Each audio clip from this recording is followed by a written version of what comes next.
Welcome back, ladies and gentlemen, to the In the 11 podcast, hosted by myself, Brendan Griffiths. This is the podcast where we bring on people from all around the football world to tell you what it takes to really be in the 11.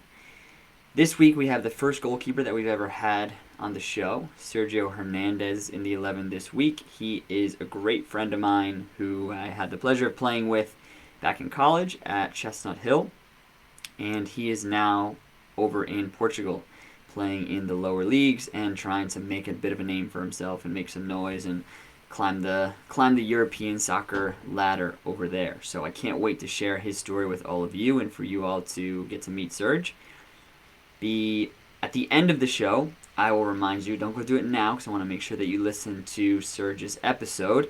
But if you could go and become a patron of the In the 11 podcast using the link down below, it would be definitely something that you should be interested in doing. There's some great things that I can offer to you over there to increase your involvement a little bit with the podcast, have a little bit more say in kind of what content comes out, and just another way for you to take it to the next level when it comes to not only being a part of the In the 11 community, but being an active part of the community. So I'd encourage you to go and do that. And without further ado, here is myself and Serge. All right, everybody. We are joined by my good friend and former teammate, Sergio Hernandez, hopping into the 11 this week, all the way across the pond over in Portugal. Sergio, how are you, my friend? Doing good, doing good. Enjoying life. Nice warm winter so far, warm fall. So yeah, doing well. Good, man. Good. So let's dive into it a little bit. As I mentioned at the top here, Sergio was a teammate of mine, a goalkeeper at Chestnut Hill College where I played, and he played for almost his 4 years before COVID kind of threw a wrench in that one for him. But leading up to us meeting, our stories kind of converging. Talk to me a little bit about growing up, your youth soccer career, where did you play? I know you have a huge family history with the game, so kind of paint the picture for the listeners a little bit here. Yeah, so I grew up Westchester, New York, just outside New York City. Um, Played with this club, played with a couple of clubs until I was like 13, and then I got settled with one club, Westchester Flames, who have a USL League Two team and everything. So that's the goal of everybody trying to get through the teams, trying to get to the USL Two team. Yeah, I trained there, played there until I got to the college level. Of course, I trained with I have three other brothers. All three played um, at different levels. Some stopped earlier than others, but I got to train with my brothers at a decent level my whole entire life. Um, I had a lot of my passion grows from them, and a lot of the help that I get throughout growing through college and now where I am, it definitely comes from my brothers and the experiences I grew up uh, with soccer at a young age, and now into where I am today. I have to imagine that as helpful as it was growing up with all those brothers in the house constantly playing soccer, it had to have gotten competitive at points. I'm sure there were fights. I'm sure Mama Hernandez came down into the basement or out onto the field sometimes. It was like, hey, everybody get in the house. We're done. We're done. The game's over. There was moments, and we had this little room we had in our basement that we were actually able to play like little footy tennis and foot volley, all that, and we played, and things got intense, and but that's normal, like just brother nature and brotherly Yeah. love. And yeah, my parents had us under control for the most part, so nothing got too out of hand. But those little brotherly fights, and then of course you have your friends come over, and you need to show up like, oh, I'm better than my brother. That was all the growing up and stuff. Uh, but yeah, no, that's okay. That happened. But Oh man, I can't even imagine what some of those nights must have looked like playing into all hours of the morning. But so Westchester Flames, I know you and I have talked a little bit about that club. And then you go on to this was the one part I knew we had spoke about it, but I couldn't remember in you wound up at Chestnut Hill, but that wasn't where kind of your initial plan was, if I remember. I want to say, No, wasn't it Southern Connecticut that you no. were? So I had two knee injuries. I tore my meniscus twice, my senior end of junior year and senior year of high school. Hmm. So I was kind of, I was at the break of like college soccer probably isn't going to happen for me. I was going to go to Central Connecticut just to study. I was getting into an athletic training program. I thought that's what I wanted. I was like, oh, I'm going to stay involved with the game and still like do this cool thing of being at games and practices, and um, so that was where I kind of settled, and I got accepted there. I visited the school. I loved it, and to this day, I always say like Central Connecticut still has a piece of my heart without even going to one day of class on their campus. Um, it was just that, and I loved the school. It was perfectly set up, but I wasn't going to play. Like my career was over. That was it. But I just continued playing with Westchester Flames through the spring and into the summer of my senior year, just because I loved the game so much, and and I had finally recovered, and I was like, yeah, let me just keep going. And then around the beginning of June, uh, right when I was graduating high school, you know, everything's decided. I'm going to Central Connecticut, and I get a phone call.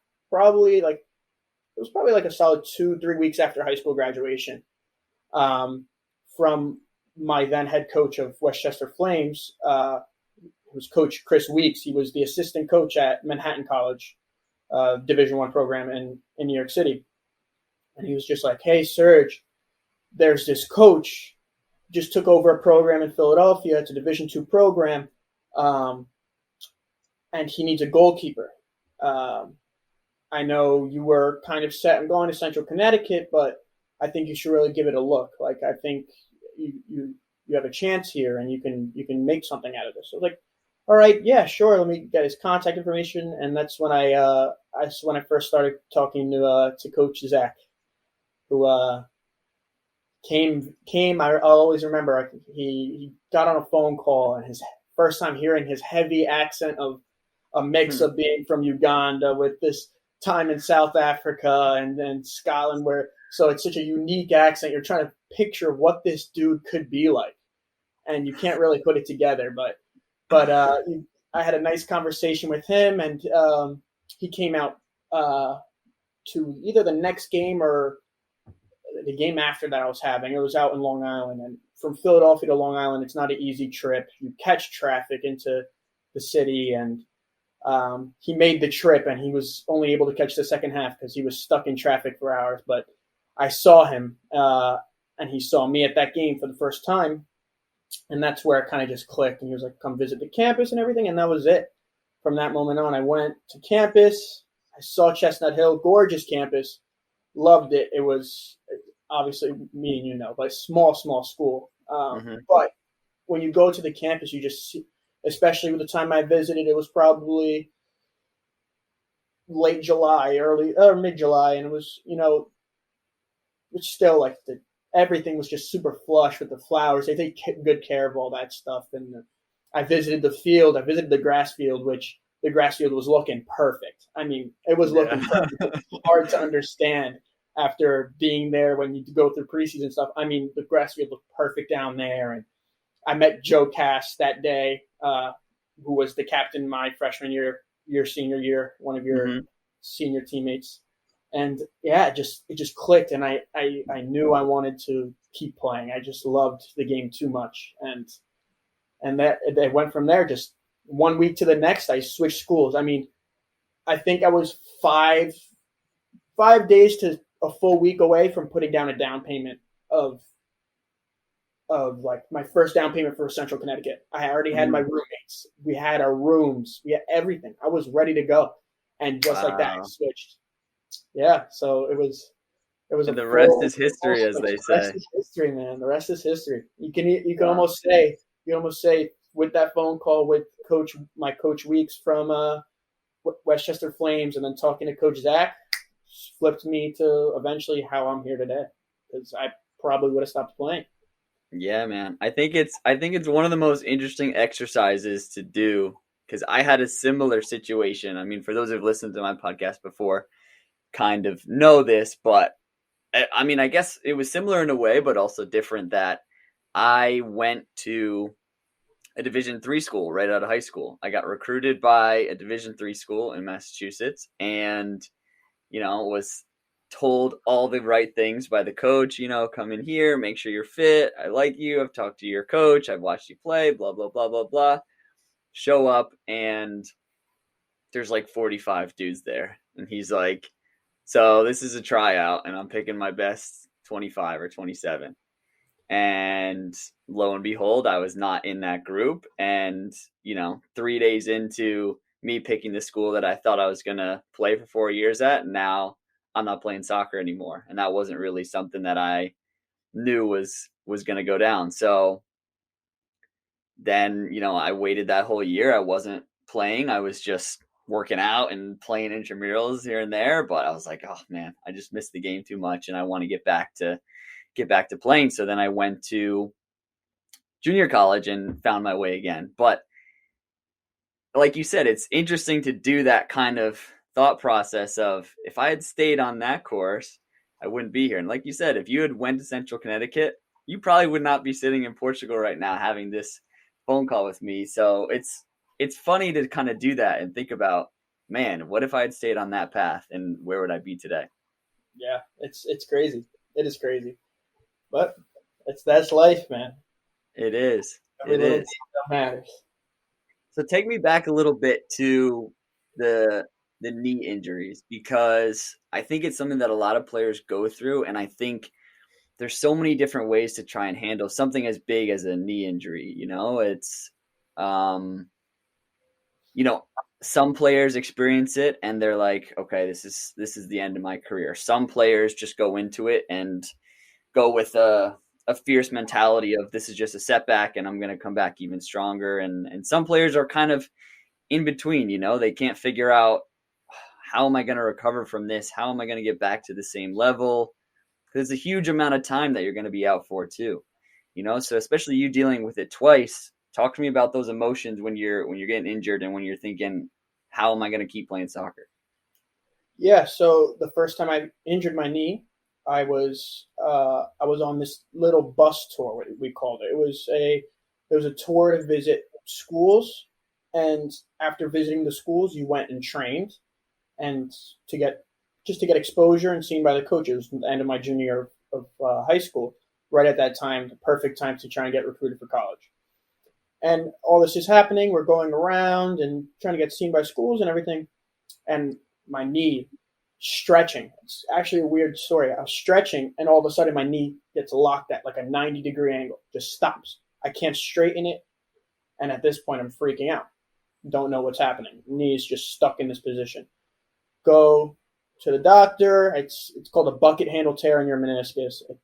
Your meniscus it was already torn. I didn't know, and that torn part flips into in between two bones, and it got stuck there. So every time I tried to straighten out, it was just squeezing against my meniscus, and that's the pain I was feeling, and I couldn't straighten out my leg. I was young. I was so I was 16 or 17. I can't remember, but I was young. It was so my emotions were a little raw still. It was like, this could be the end, but then at the same time, I was trying to be as positive as possible. I tried to do the best with any situation. I try to be as positive as possible, but it was rough. It was rough. Um, it was tough surgery to get through, because the kind of surgery me and my parents thought was the best for me. Your meniscus, when you tear it, you can either they kind of like shave out the part that's torn, and it's a relatively quick recovery for a knee injury, probably like 3 months. But with the surgery that I had, we tried to repair it. We tried to stitch it together. It's a very difficult surgery, and it's a 50% success rate. Wow. Um, I was on crutches, zero pressure, like on my knee for I think 8 weeks. I wasn't allowed to put any kind of pressure on my knee. So it was a toll. It really was physical and a mental toll. And um, once I finally got back, it was right about the beginning of my senior year of high school for college for soccer senior year of varsity soccer. So I was like, all right, yeah, perfect. I could get back into this. I'm playing well. All this happens, right? November comes around. Senior season's over. I go and play at a college. I'm about to go play at a college showcase. Practice before college showcase. I twist to make a save. Cleat gets stuck in the turf. My meniscus re-tears. It wasn't. Oh. It didn't really recover well when they did the surgery. Um, the second time that happened, it mentally got to me. Mm. So the first time after my knee surgery, you could say physically, I came back not as good a shape, but my mentality to the game was good. Mm. That second time, my mentality went out the window. Like I couldn't get it all together. We decided at that point, once I tore it again, they were like, we're just going to do the more common surgery for the meniscus and just get rid of the torn part. And whatever we can salvage from your meniscus, we'll salvage. And so it was a quicker recovery. I came back a little bit more fit, but my mentality was I was nervous going into the games. I was all that. So that kind of messed with me a little bit toward the end of my senior year of high school. Do you feel like that mental block for you? Did you feel like almost you couldn't trust your body? Like, did you feel nervous kind of in putting pressure on your knee or diving for things? You just almost kind of second guess everything that happens. So I would come out to make a save, and if it's a 50-50, it's like, oh my goodness, if I get hurt again, I don't know what I'll do. Something like that. And just it took that second time took a mental toll on me a little bit. But especially that it happened right before probably the last good college showcase I could go to get recruited to play college soccer. It was kind of like the last ditch effort. It's one of those like Thanksgiving tournaments. Like it Yeah. was one of those. It was right before Thanksgiving, and that one when I tore it, the moment I tore it, I mean at practice, the pain was bad, of course, but just the emotion of just knowing, I knew what happened. Like I knew after it popped, I was like, that's my meniscus. I'm done. And on the field, when you're on the field and you're a senior in high school, you try to be all that big, tough, mean guy, whatever, like try not to show too much emotion. I was bawling my eyes out because I knew it was done. And it was tough to come back. From that, it was tough to come back for sure. But again, the love for the game just brought me back after recovering from the surgery and came back around March for Westchester Flames spring season and went on. And I got, again, lucky where I got to get that phone call by July. Yeah. Yeah, it's funny the way that injuries work. It's funny the way that, career paths work or, athletic careers work, and that you never really know kind of what's going to be next. You never know who's going to pick up your phone, and you never know.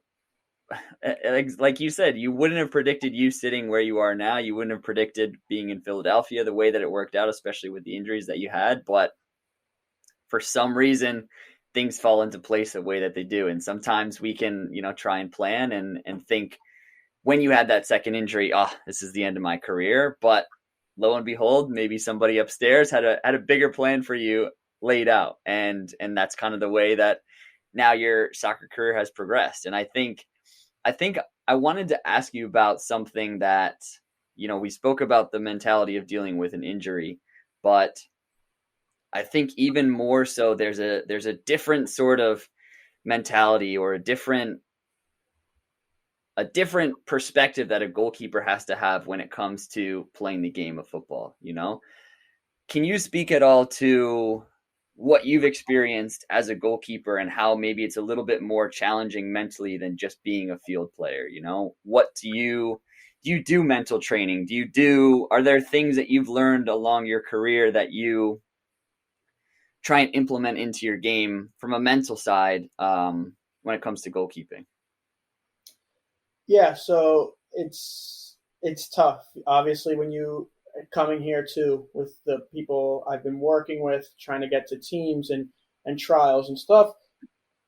The big thing is the goalkeeper's the one spot. Like you can't, if you're a left back and they got a solid left back, it's their captain. Oh, maybe I'll just go to right back or I'll play left wing. You can move the pieces a little bit. You can alter it. The goalkeeper is just the goalkeeper. And it makes it tough in a sense of just one being the best that you can be and trying to outbeat another keeper. And then the other thing is we have this thing called the goalkeeper union, which is a very real thing. It's a very real thing in the fact that you'd never wish ill upon another goalkeeper, especially that you're competing with. Mm-hmm. Because it's just, you want the best for them. And it's funny, like a lot of times when you're on the bench as a goalkeeper and the goalkeeper in front of you makes a mistake, all the eyes on the bench kind of just sway your way and look at you like what happened or what would you do? And it's just like, no, come on, like you push each other. And so that's one part of it. But mentally, it's tough because you get to a point where it's it's easy to blame yourself for goals, for mistakes, which everybody makes a mistake, but a goalkeeper mistake is very costly. It's very rarely a goalkeeper makes a mistake and there's somebody behind him to help save him. So it's tough. But I watch as many videos as I can. You listen to conversations of other professional goalkeepers, of how they've got to places. And but I think the biggest advantage I have is one of my older brothers, Fabio, my oldest brother. He played professionally. He was a goalkeeper and someone I looked up to my whole entire goalkeeping career. Because let me think, he was 18 when he left. So I was 12 years old when he left home to go play. And at 12 years old, I'm thinking, wow, he's professional. I don't really understand the idea of what being a professional is, but I know professional. This is what he does. And it's just like something you can look up to. And then, he goes through his whole entire career and someone I could still look up to. And now when he comes home, I'm starting my journey of trying to become that professional, which luckily him being home now, before I leave, we had a lot of conversations and I got to talk to him. And that talking with other people, especially other goalkeepers, is probably the best thing that's possible. And I'm lucky that Fabio was a goalkeeper and had his whole entire 10-year professional experience to help bounce off information in me and just keep my mind right when going into my trials here and trying to do what I want to do. So was he the inspiration for you growing up in choosing the goalkeeper position? Honestly, when I was little, I was big, chunky, slow kid that didn't want to run. And I didn't realize how hard until later in life it is to be a goalkeeper. But when you're little and you don't want to run, it's a good spot to be. But yeah, eventually I looked up to him and like, wow, it's a cool position. And once I tried it once, I was just like, yeah, that's awesome. Like, I like this. And he influenced me a bit, but it started off of me being lazy.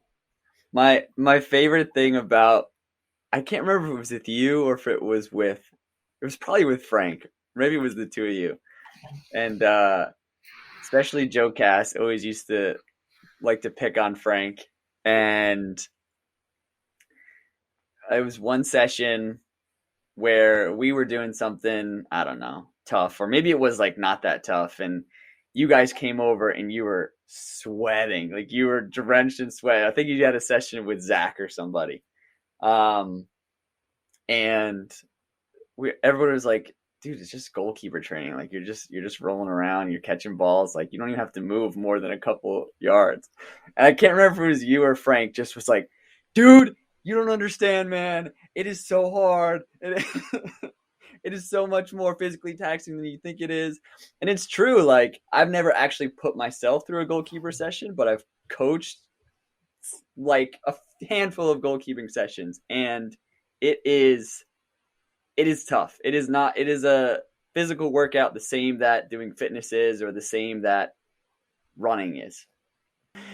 So now we're at Chestnut Hill, and so you had, as I spoke about at the top, you had a 3-year career there, and for you, that first year, I imagine it was just kind of like you were excited to be playing again, right? You know, you thought you had that chance kind of taken away from you in being able to play collegiately or playing higher than high school or club.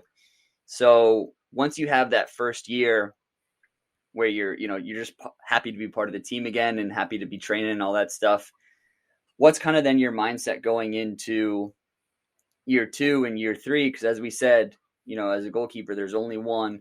And when you came in, we had our goalkeeper, Frank, and then it was kind of the two of you went back and forth for the remainders of your career. So what was that like for you sort of going into year 2?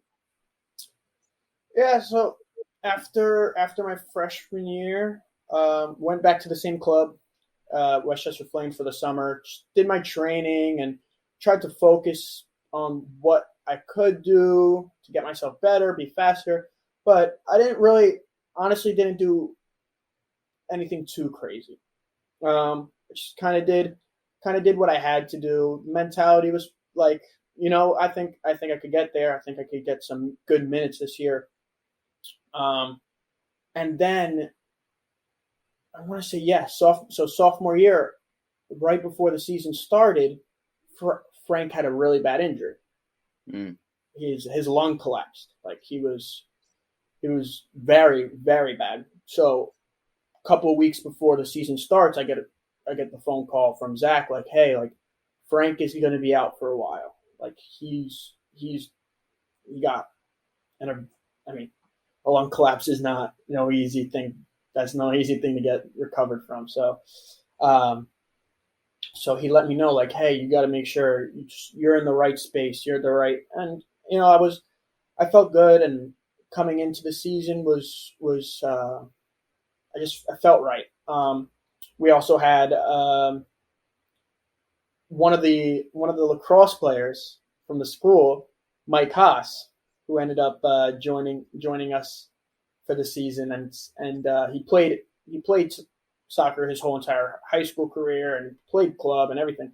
So we still had the competition going, and he was decent. He did well. You go in and you're thinking, oh, this is a lacrosse college player. He doesn't, and he was decent. He came in decent. So we still had the security of having more than one goalkeeper, and we were all right. But it was interesting to come in after year one. Year one you get the butterflies. You're not sure what the level's like. Mm-hmm. You think it's just it's going to be really, really crazy and all this. You go from high school, where high school soccer is you're one of the better players on the team, to everybody in college was once one of the better players on the team. So you got decent competition, had all the butterflies going. But after that, I knew what to expect. I knew what to expect coming into year two, and I thought year two actually might have been my best college season. Um, my sophomore year of college, finished the season. It was we made it to playoffs.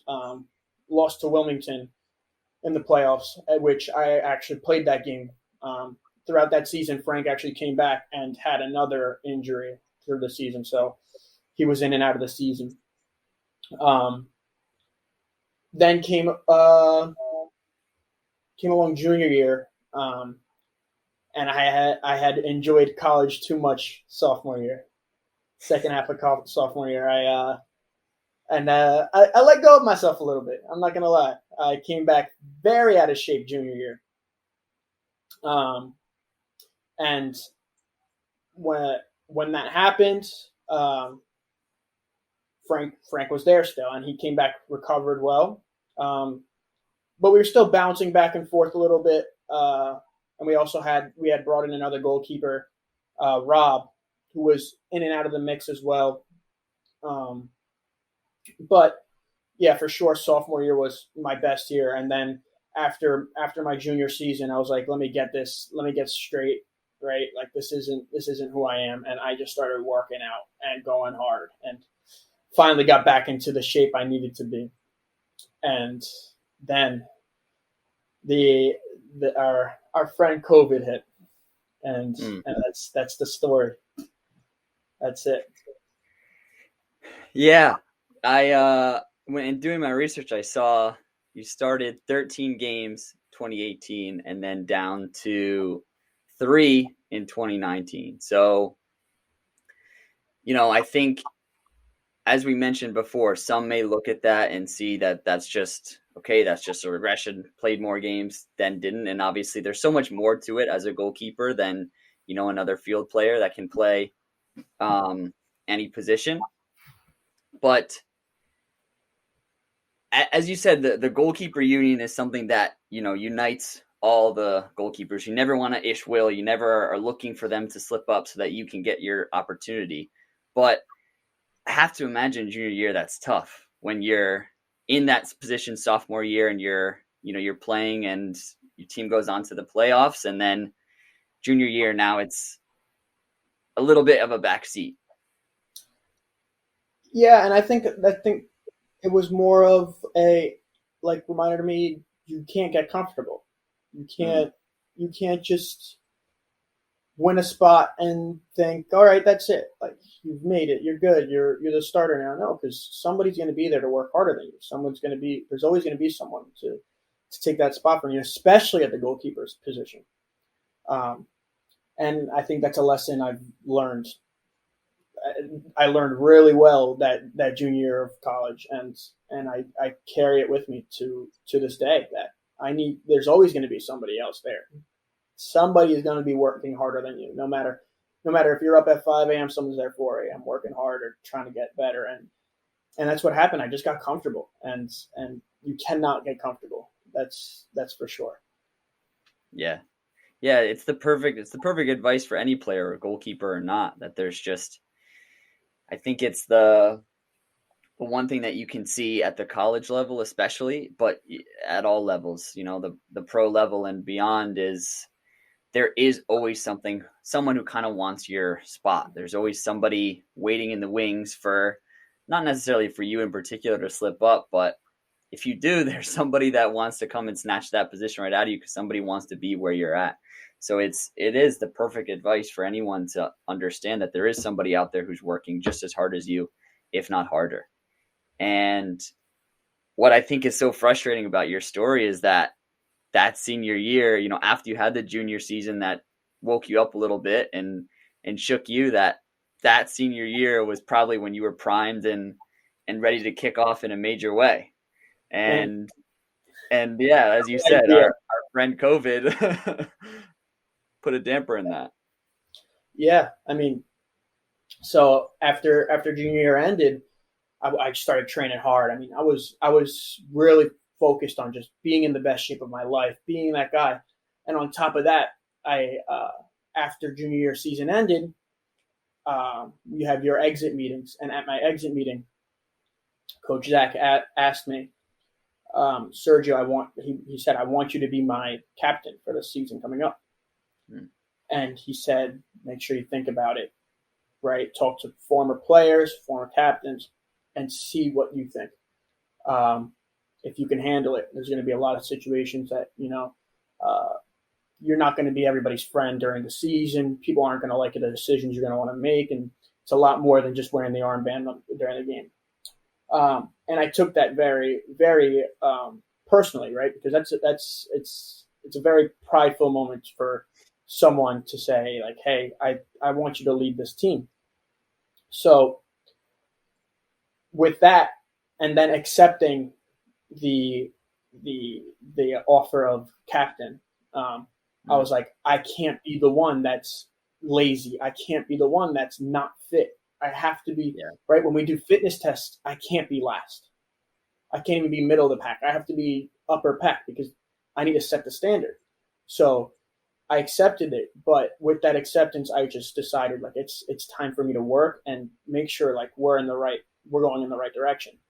So it was all like setting up well. Like I was doing really well, and spring season had started, and we were about to play our first games for the spring season, which obviously it's spring season. They're basically scrimmages, but they still like we were getting excited, and that's when our school shut down for COVID, and everybody got sent home, and it put a damper for sure of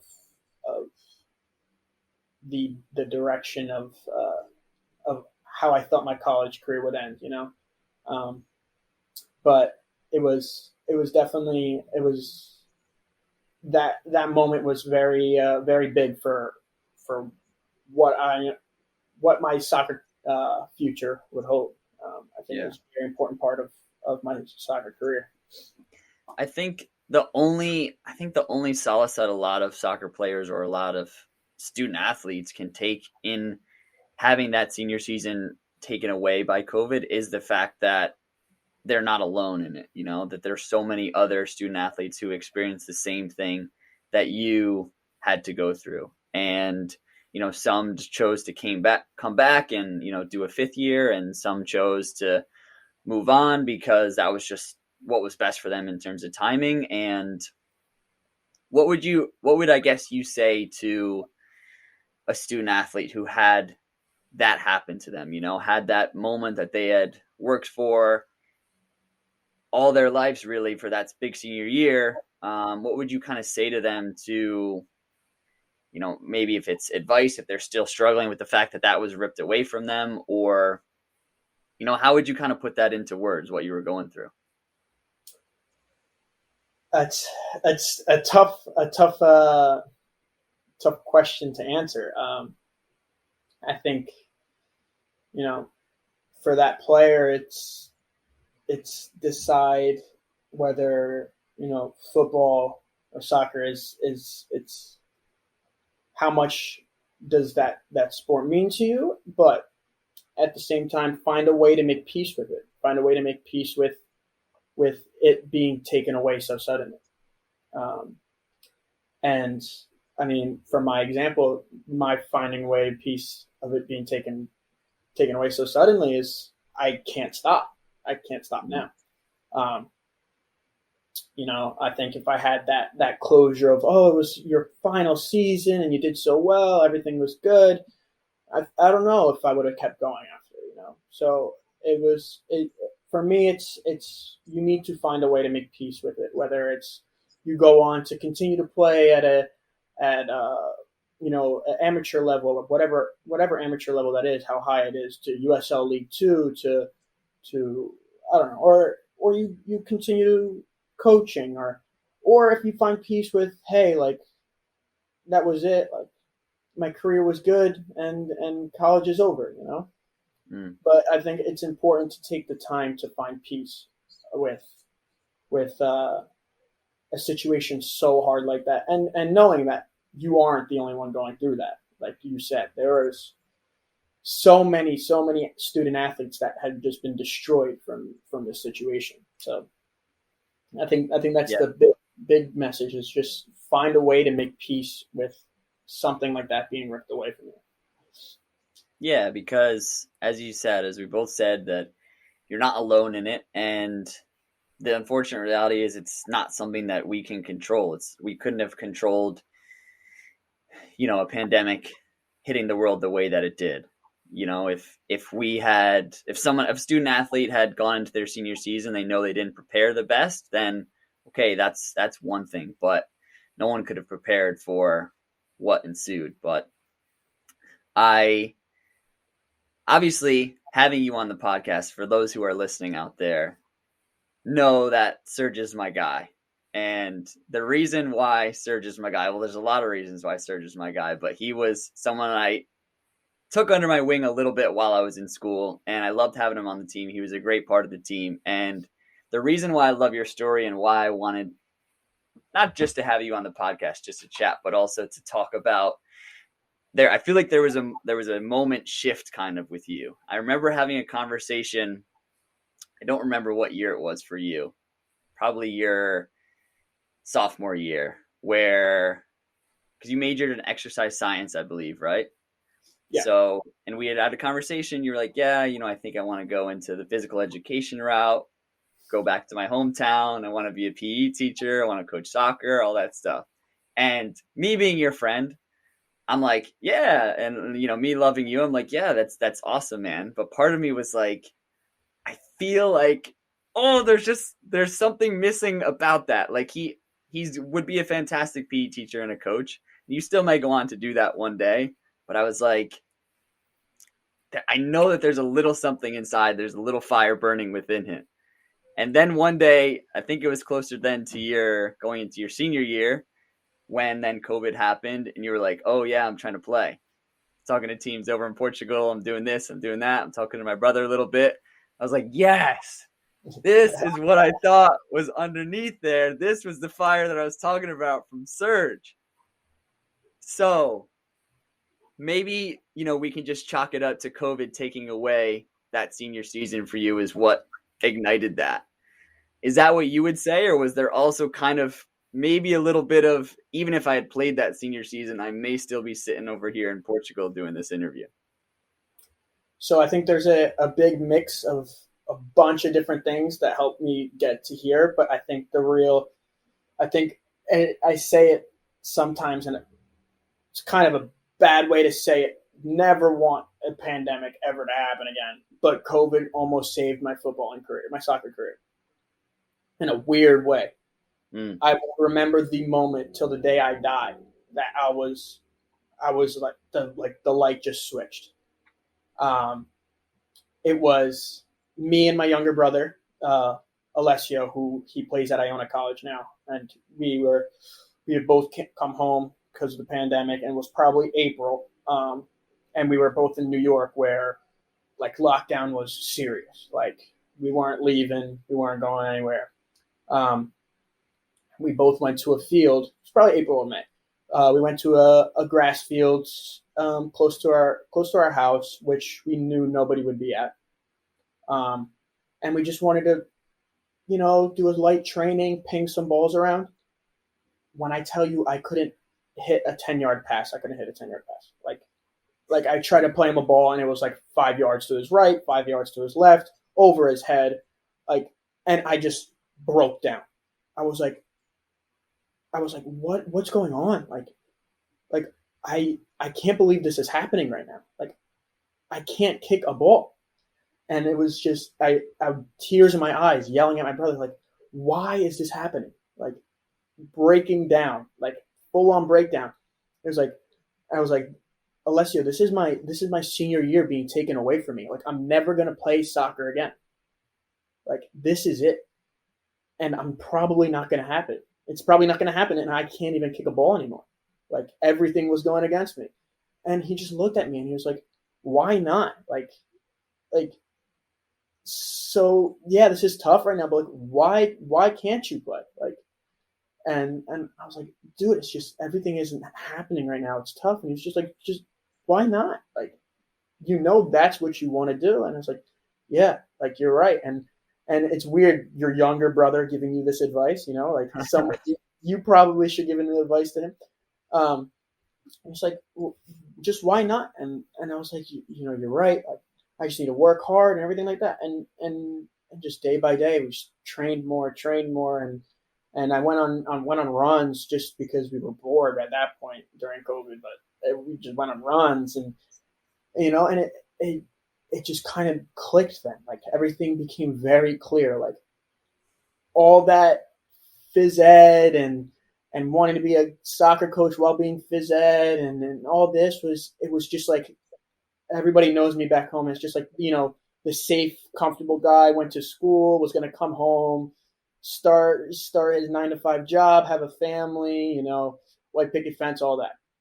And I kind of almost was just comfortably fitting into that role.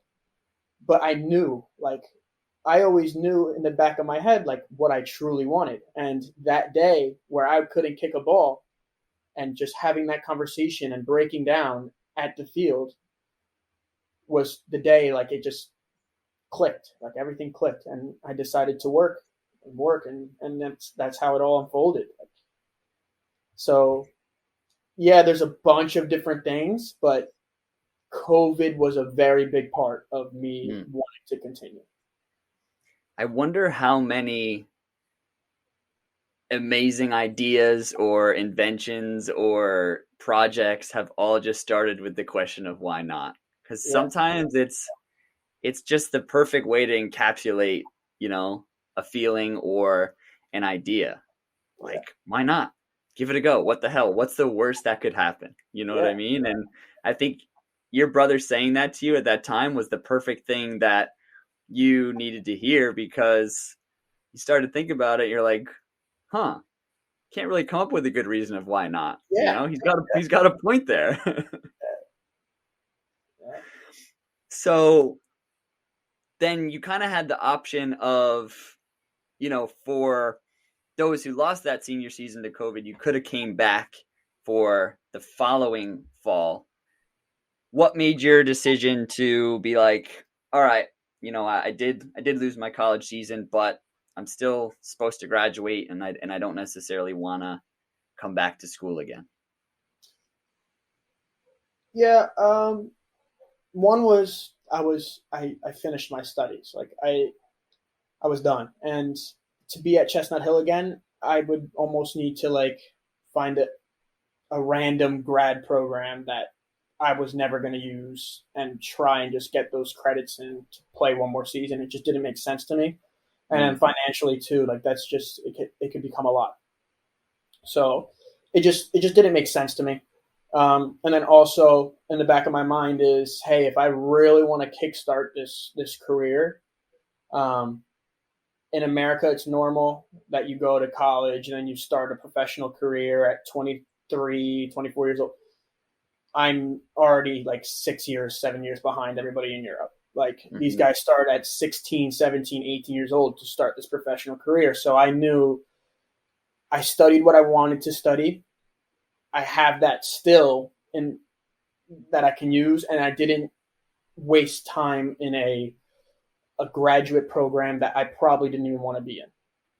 And I could kickstart right away what I want to do and play catch up almost. And that kind of was just my decision making. Like, it just, everything else made sense. Like, that all that together just made it make sense that, hey, this is where it has to end with college soccer and Chestnut Hill. So help me connect the dots between making that decision, okay, I'm done with school, to, as we said before, now you're doing an interview in Portugal. Kind of fill me in a little bit on what some of those next few months looked like. Yeah, so we were actually the fall season that COVID, so fall 2020. The CACC had a season. We had Coach Zach leave the team. There was a coaching change. Between coaching change, COVID happening, new coach kind of arriving late with the announcement of the new coach and everything, gave him very, very little time to try and recruit anybody for this next season. And then just the pure fear of being with a group of people during COVID, having other student athletes drop out of the team. We were left with about 15 guys, including 2 goalkeepers in the group. And we tried to make it happen, but the numbers didn't add up, and we had 1 red card, 1 injury, and the next game we couldn't even play with a full 11.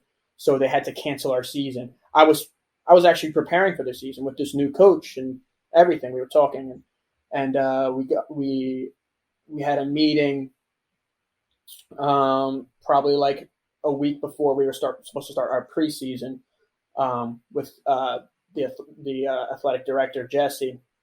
and the new coach, Coach Ock, with all the guys, and we all were there, and he was just, guys, this season can't happen. We tried we tried our best, and tried to get everything together, and it just doesn't make sense. We pushed and pushed for you guys, but we're sorry it can't happen.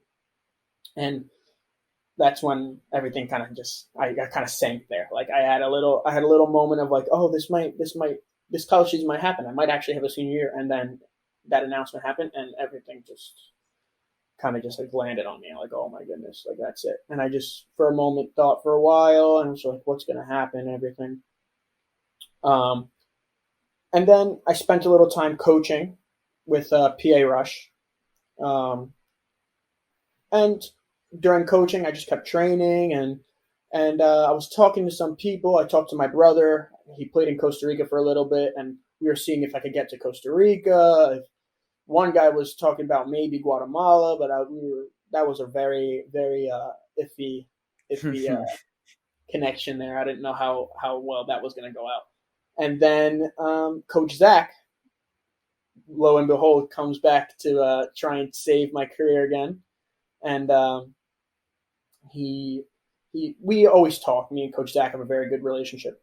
And he was texting me like, hey, like, you're really serious about this, right? I was like, yeah. Like, I'm training all the time, and I want to do this.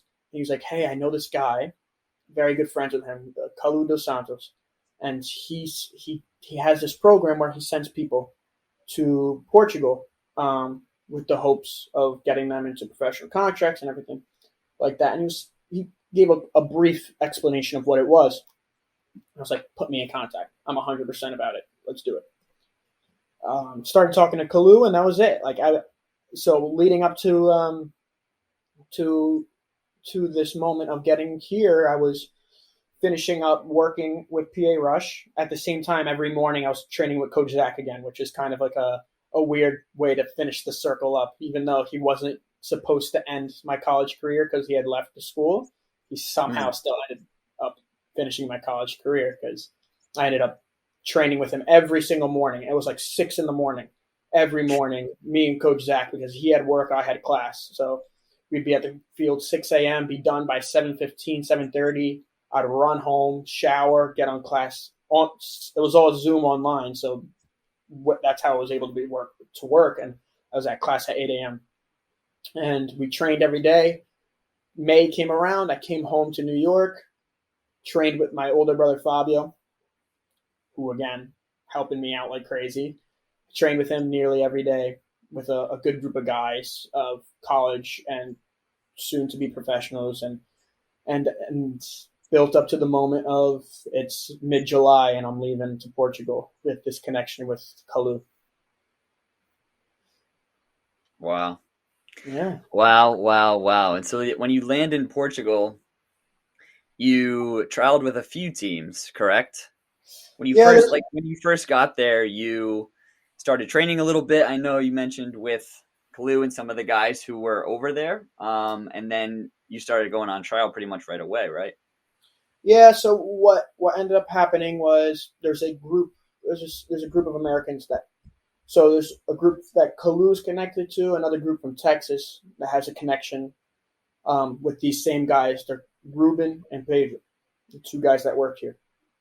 And they still help us out to this day. And we would go and we would train every day with them. With a group of Americans and us training every day with them, and then going out to different small clubs to get on trial. I had trialed with probably like 2 or 3, nothing too crazy. The first 2 wanted me right away, and they advised me to stay with one, and then with some other issues, I went to another team. And that was it. Like, we just trained and went on preseason with these teams, went to preseason games, and they saw us in game and they saw us in practice, and they all loved me, and all the Americans did a decent job getting into these teams. And yeah, that was it. I landed here. We landed in Lisbon for some reason and had to drive up to Porto, and I live right up around Porto, just past Porto, 30 minutes north, and trialed with a bunch of clubs up here. What was the the first trial process like for you, walking into that first team over in Portugal? Well, walk me through that. So it was kind of strange. We landed on our drive up to this town I live in called Barcelos. It's about a 4 hour drive, and we're like an hour in, and the guy that's driving us gets a phone call and turns to us and says, "Hey guys, tomorrow one of the teams you guys could trial for wants you guys to play in a scrimmage. Are you okay with that?" And we're exhausted. It was a Oh long my God, flight, yeah. long drive. We're squeezed in a small car, and he's like, "You guys could trial tomorrow morning. Like, you guys could be in a game tomorrow." And we were all of us just like, "Yeah, let's do it, whatever."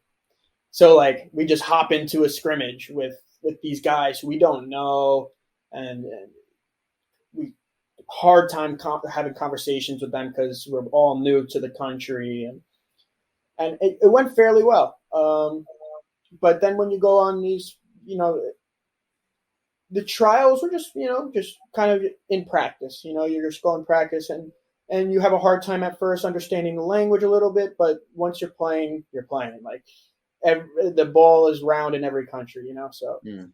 so it starts making sense, and I went out into the trials just to go enjoy myself, and not knowing what to expect from the level too.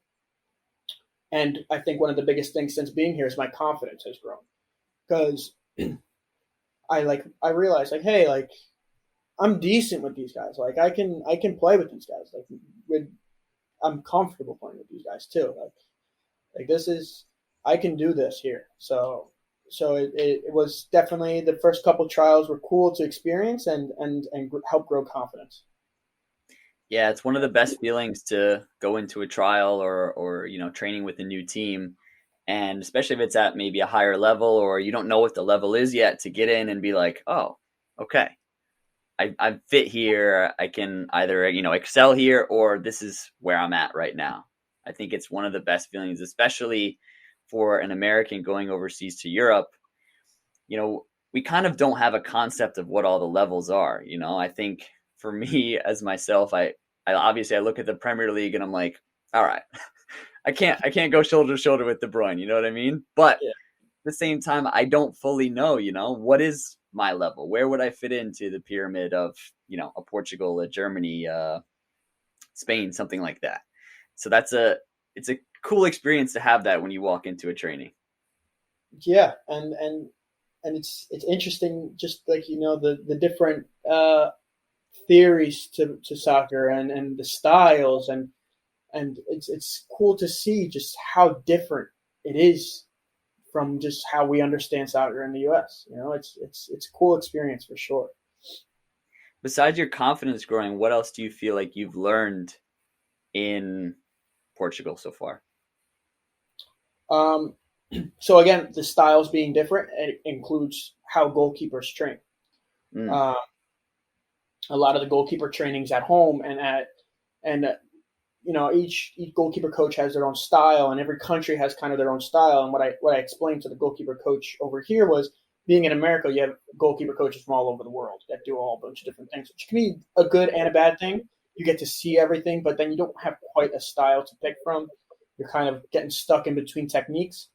Over here, the techniques are they're very, what they do, their goalkeeper trainings are very technical.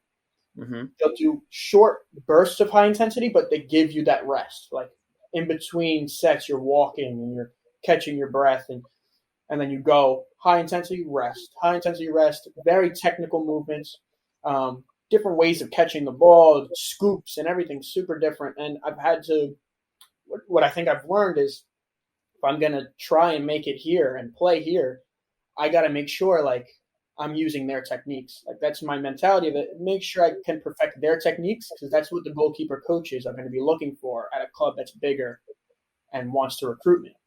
So I've been working with the goalkeeper coach here on the way they scoop the ball is a little different than what I do in the U.S. and I've gotten a lot better and changed it. And now just little things of like how far out I have my arms and having my elbows slightly bent, and when I go to catch the ball, and how low or how high I'm standing when I set. Those little things. I think that those are the little adjustments I've made since being here and trying to fit their style a little better.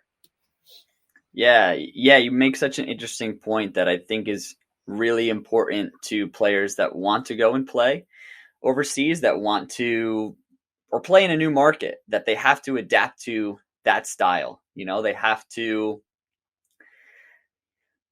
you have to adapt to the culture, and you have to fit a way that coach wants to play. It was a big thing for me when I was playing in Germany. I played for a coach and in a style that kind of suited me a little bit better, where they wanted to keep the ball and they wanted to move it and they wanted to keep it on the ground. And then I've played in teams now in the States or in Denmark where they wanted to be a little bit more direct, and they wanted, as the fullbacks get it, to try and put it in behind. And there was growing pains with me in that, because I was like, oh, that's not the way that I want to play.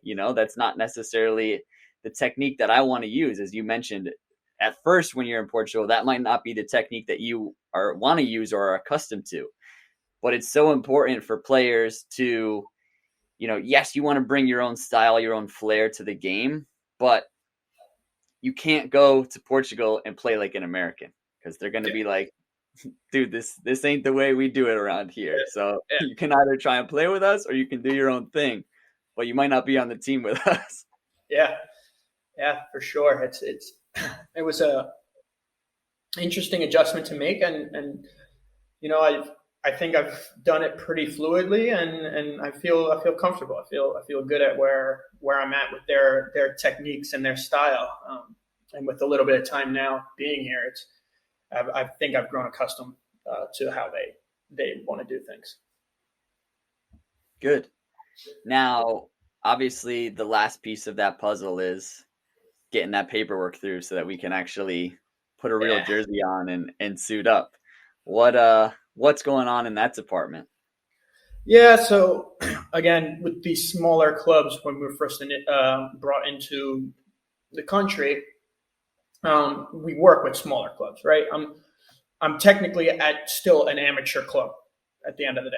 It's not a technical professional team yet, and that with that happening is these clubs don't know how to work with international players, international paperwork. They struggle with, and things happen. Complication happened with the first team I was with. I switched clubs, and with that switch of clubs, some of the paperwork had to happen a little faster. We had almost everything done correctly, and it was just one little thing that, based off of technicality, that wasn't correct, means I can't play, right? And I missed the signing deadline, and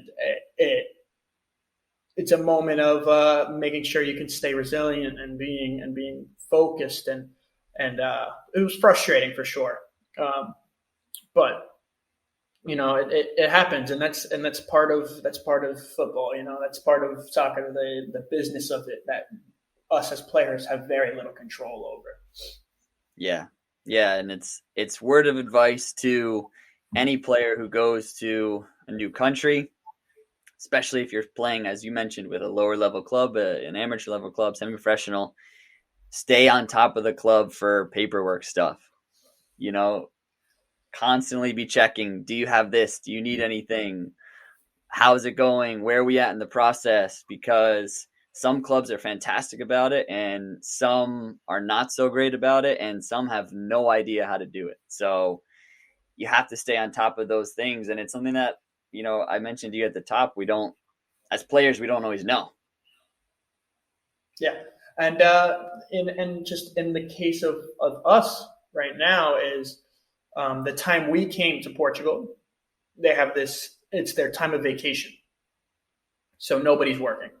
And that kind of translates to these amateur clubs and their presidents, vice presidents, people that do all the paperwork. They're on vacation. They're not too worried about doing anything. Oh, we'll get it done. I'll be back in like 2 weeks from vacations. I'll be back in a week, and then that's just the one or two pieces you miss from that amateur to professional level. it's everything's super relaxed, and it happened, and I'll tell you, man, the first 2 weeks of me continuing to go to practice and knowing I can't play, I can't tell you how frustrated I was. I didn't want to be there. I didn't want to, there was moments of just like, man, like why do you even want me here right now? Like, and you almost feel like just a piece of someone they can use to help in the trainings, but don't quite feel in it yet. But Yeah. I grew past it, and I'm training well, and that day's coming. January 1st, the signing day opens again. I can sign, and what I'm guaranteed now is all the paperwork is set up perfectly, where they just need to click one button and it's through, and my paperwork is done, where I can play January 9th, the next game.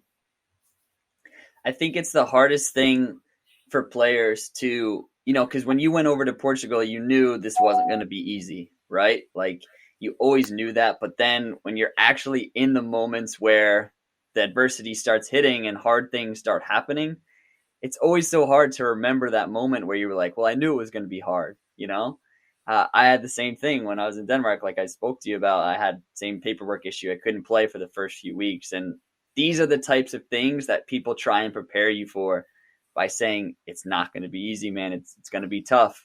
But then you're in it and you're like, oh, what the hell? Like, why can't I play? Why can't I do this? Why can't I do that? It's so hard. It really is.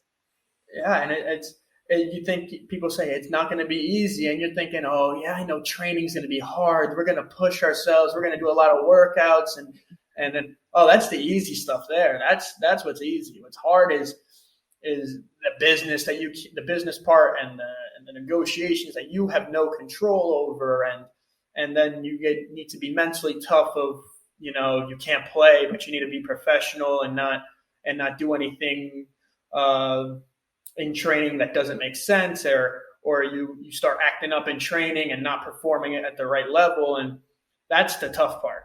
That's the tough part of staying focused and staying professional and in an environment where you have very little control over it. Yeah, I'm so happy that you said that, because it's something I've mentioned time and time again here. The training is the easy part. People think when they say, oh, it's going to be hard work. Yeah, you're going to have to physically work hard in training, but that's the easy part of it, really, in the big picture of the equation. Like you said, finding a club, making sure everything goes smooth, getting the negotiations done, finding a place to live, finding a visa, that list is the much tougher list, and it's a lot longer than just going to the field and putting in work for an hour and a half or 2 hours every day. Yeah. And people sometimes have it a little bit skewed. They're just like, oh, I just need to work hard on the field. It's like, yes, but also all these other things. Yeah, absolutely. So January 1, that's the date that we're looking for. We're looking Is for that it. when you're coming back to Portugal as well? So, yeah, I'll be actually January 3rd. I'll be back here. We don't have training until January 4th. These guys like to take a little break for the new year and Christmas and whatnot. So I actually do kind of get the little luxury and bonus of being able to go home to visit the family right before starting up again. Good. And then we spoke about a little bit too before we hopped on air. This is we're in a promotion fight for the second half of the year, correct? Yeah, man. We're playing well. Of course, we're a little thin because on numbers with the signing issues we've had and injuries, and but we're doing well. We're second place, 2 points back with a game in hand. So we win that game in hand, and we're right up there. And top spot gets promotion. Nobody else does. So it's gonna be fun. It's gonna be fun, and it's definitely a new experience for me too. Being American, I've never been in a promotion battle. It's been your champion, but that's about it. And so it's going to be a new experience for sure. And the team looks good. We have some guys that have experience at this level, being promoted to being promoted to the level higher, and even 2 levels higher. And they've been on teams that have won district cups, and so we have good experienced guys with a mix of guys that are young and have quality. And are athletic. So we have a good mix and a coach that knows how to balance everybody out. With he's a younger coach, but he knows how to balance the experience and the quality, technicality, and physicality of the younger guys. It's everything's been positive so far with the team, of course. Good. Besides the signing stuff, but yeah, that one minor detail. Do you feel like now that you've been here a little bit, you've trained a little bit, you've seen the country, the culture, the people, the football, is this a place that you could, maybe make home for a little bit and try and carve your way in this career? Yeah, I think it's a very important place for me to get some time in, and if I can be here for a solid 4 years, get myself higher level. Hopefully, one day, I'm a dreamer. I always think of all these things, and set my dreams up as my goals now, and if I can get to that second division, and that's where people are getting seen. Portugal is one of the biggest exporting countries of players. People from all over the world are looking at players in Portugal, and it's a good place to get seen, to maybe potentially get who even knows, you get a big money contract eventually. But right now it's all about the football, and the next 4 or 5 years I could see myself here trying to really get that good team, and I'm loving the culture around soccer here. I love the culture. People just enjoy going on the weekends. All the local people going to their local clubs, and all there's local cafes connected to the stadiums, and people spend hours at the stadiums eating and drinking and talking and watching the games. And it's a very big part of their lives. Every week they just wait till the weekend to watch these guys play, and it's exciting, and it's exciting to be one of those players inside that field, and I enjoy being part of that, and it makes it easy to want to stay. Yeah. So this podcast will be an important moment, because we'll have to do check-ins, at the end of the season, a year, 2 years down the road, and then we'll think back to this moment when just waiting for that amateur deal to go through, and then all of a sudden, boom, 2-3 years later, we just signed the big one for the big money contract. Yeah.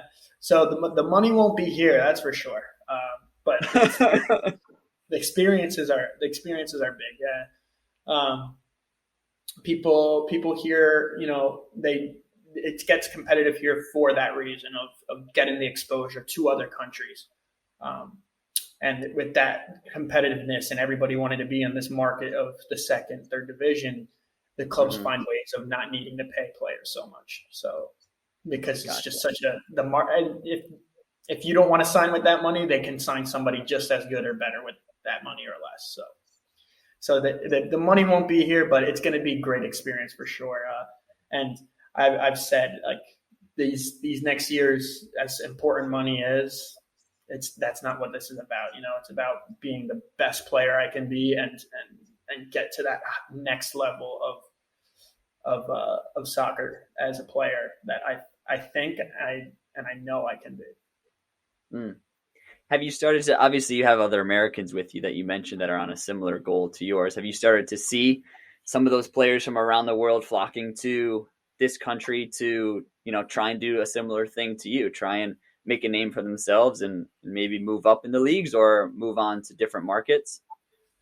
Yeah. So we have a couple, we're like one group of Americans that have come through. There's been 1 or 2 other groups that have come through. The same people that I'm working with.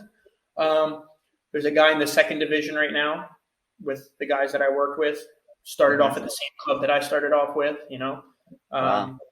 There's one shocking guy that people don't realize went through this guy. These guys that I'm working with played 4th division, which is amateur over here. Made it to the second division, and now played with Benfica, and now is in MLS, Keaton Parks. Wow. CFC. He went through the same guys that I'm with.